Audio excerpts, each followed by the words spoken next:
घरवाली छोड़ने के लिए पहले उससे शादी कर डाली। 90 साल की मां को दोपहरी में लाइन में लगवा दिया। नोटबंदी से तड़ी पार के करोड़ों रुपए ब्लैक से व्हाइट करवा दिए। फिर जीएसटी लगाकर व्यापारियों का खून चूस लिया और सारा खून राफेल में भरकर नीरव मोदी जैसे राक्षसों को पिला दिया। ये सफेद दाढ़ी वाला आदमी मानसिक रूप से दिवालिया हो चुका है। इसका अहंकार देश को बर्बाद कर चुका है। इनसे इस्तीफा मांगिए और कहिए अपनी बूढ़ी मां की सेवा करो। भारत मां की सेवा तुम्हारे बस की बात नहीं है। तुम घरवाली के साथ घर में नहीं रह सके तो गुफा में कहां रह पाओगे। गृहस्थ जीवन का संघर्ष नहीं झेल पाए, सन्यास की तपन कहां झेल पाओगे। आदरणीय और प्यारे भाइयों, हम देख रहे हैं पिछले एक हफ्ते से लगातार पेट्रोल डीजल की कीमतें बढ़ाई जा रही हैं। दूसरी तरफ सरकार समर्थक ग्रुप इस बात को हमेशा की तरह बढ़ा चढ़ाकर दिखा रहा है कि भारत सरकार का विदेशी मुद्रा कोष 500 अरब डॉलर हो गया है। सरकार समर्थकों को लग रहा है कि ये सब सफेद दाढ़ी गुफा वाले बाबा, उनके पूजनीय बाबा जी का किया हुआ चमत्कार है। लेकिन समर्थकों की आंखों की पट्टी उतारने के लिए मैं आपको बताना चाहता हूं कि ये 500 अरब डॉलर का कोई चमत्कार नहीं हुआ है। यह हुआ है क्योंकि पिछले 2 महीने से लॉकडाउन लगातार चला रहा है और इस बीच तेल की खपत ना के बराबर हो गई थी और भारत को कोई आयात की पेमेंट नहीं करनी पड़ी, इसलिए पैसा जमा हो गया। आपने बीच में सुना होगा कि कच्चे तेल की कीमत माइनस में पहुंच गई है। माइनस का मतलब यह था कि प्रोडक्शन कॉस्ट 0 से भी कम हो गई, क्योंकि प्रोडक्शन पर्याप्त था लेकिन खरीदार नहीं था। असर यह हुआ कि तेल कंपनी उल्टा पैसे देकर तेल बेचने लगी थी। इस समय दुनिया के सबसे आबादी वाले 2 बड़े देश भारत और चीन ने तेल का काफी स्टॉक भी किया है और तेल की कीमत में आई गिरावट का फायदा भी लिया है, जो हमारे लिए सुखद सूचना थी। लेकिन लॉकडाउन खुलते ही सरकार ने लगातार तेल की कीमत बढ़ाकर वो 20 लाख करोड़ जो दिए ही नहीं, उनकी वसूली भी चालू कर दी। तेल की कीमत का बढ़ना और विदेशी मुद्रा भंडार का बढ़ना दोनों अलग अलग कहानी कहती हैं। पहले विदेशी मुद्रा का मामला समझते हैं। यह ऐसा है कि भारत में सामान्य तौर पर, मतलब लॉकडाउन को छोड़ दें तो लगभग 46 से 50 लाख बैरल प्रति दिन की खपत होती है, लेकिन लॉकडाउन होते ही इसमें 30% की कमी आ गई।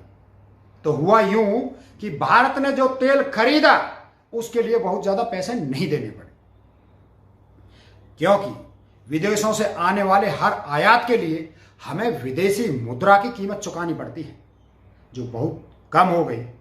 तो जाहिर है मुद्रा भंडार में स्टॉक बढ़ गया, लेकिन इस गणित का क्रेडिट भी सरकार समर्थक मोदी जी को ही देने में लग गए। हालांकि मूर्खों को ज्ञान तो है नहीं कुछ, जो 6 दीनदयाल उपाध्याय मार्ग से निकलता है वही ये लोग बांटने लग जाते हैं। अब उस 8000 स्क्वायर मीटर की हाईटेक बिल्डिंग में 70 कमरे हैं जो एक तरफा नफरत की फैक्ट्री हैं, क्योंकि 2 मंजिला इमारत में सिर्फ नफरत के पुजारी बैठते हैं। यहां से निकलने वाली हर बकवास को बाबा जी का प्रसाद मानकर इनके समर्थक निकल जाते हैं। पर क्या करें, हम जैसे लोग इनकी करतूत जान चुके हैं, इसलिए बिना घूंघट उठाए भरोसा नहीं करते दोस्तों। और असली सूरत घूंघट उठाते ही सामने आ ही जाती है। तो विदेशी मुद्रा का मामला खत्म। ये लॉकडाउन की वजह से हुआ है, बाबा जी का इसमें कोई चमत्कार नहीं है।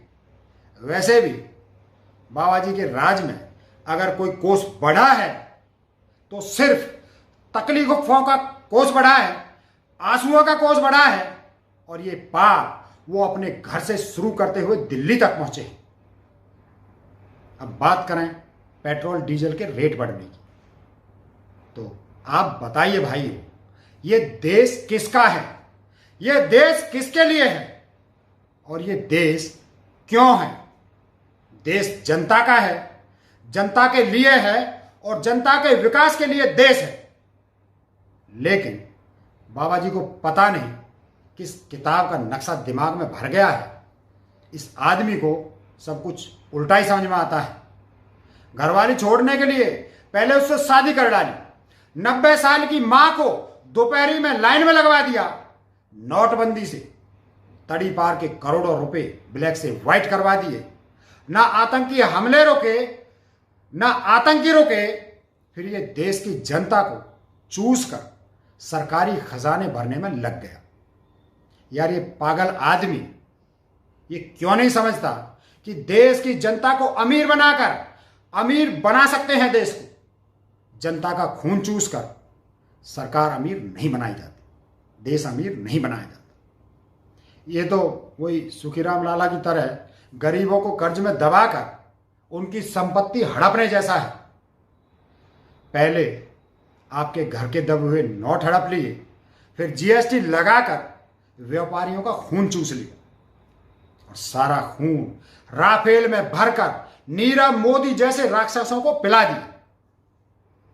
भाइयों, सीधा सा सवाल यह है कि 2 महीने से लॉकडाउन के बीच कच्चे तेल की कीमत जब -$37 हो गई थी, तब सरकार ने इन कीमतों का फायदा देश को क्यों नहीं दिया? कीमत 50 रुपए लीटर क्यों नहीं की? और फिर जब आज मात्र $40 के आसपास है, तो भी सरकार लगातार कीमत बढ़ा रही है। मतलब 6 साल से जो आर्थिक मंदी में जनता मर रही थी, उस पर कोई रहम नहीं आया सरकार को। 2 महीने के भीषण लॉकडाउन से काम धंधे चौपट हो गए, दुकानें खुलकर भी खाली पड़ी हैं, फैक्ट्री में लेबर नहीं है, ट्रांसपोर्ट बंद पड़ा है। इस हालात में लोगों के पास घर का किराया भरने के पैसे नहीं हैं और ये इंसानों का खून पीने वाली सरकार पेट्रोल और डीजल के दाम बढ़ाने में लगी है। क्या कमाना चाहती है सरकार और क्या कहां बांध कर ले जाना चाहती है सरकार?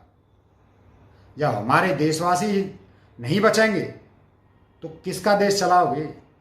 खाली मकानों का, लुटे हुए घरों का, वीरान रास्तों का देश चलाओगे? खाली खड़ी ट्रेन और जमीन पर पसरे हवाई जहाजों का देश चलाओगे? सुनसान फैक्ट्री, ताले लगी दुकानों का देश चलाओगे? जब लोग ही जिंदा नहीं रहेंगे तो क्या शमशान और कब्रिस्तान का देश चलाओगे? भाइयों, ये सफेद दाढ़ी वाला आदमी मानसिक रूप से दिवालिया हो चुका है। इसका अहंकार देश को बर्बाद कर चुका है। अब रही सही कसर, ये हम सबको भी मरने के लिए मजबूर कर देगा। इसलिए अभी भी वक्त है, इनसे इस्तीफा मांगिए और कहिए अपनी बूढ़ी मां की सेवा करो। भारत मां की सेवा तुम्हारे बस की बात नहीं है। तुम घरवाली के साथ घर में नहीं रह सके तो गुफा में कहां रह पाओगे? गृहस्थ जीवन का संघर्ष नहीं झेल पाए, सन्यास की तपन कहां झेल पाओगे? तुम खुद भी मिट जाओगे और इस देश को भी खा जाओगे। इस्तीफा दे दो बाबा जी, कम से कम नरक में तो जगह मिल जाएगी। जय हिंद भाई।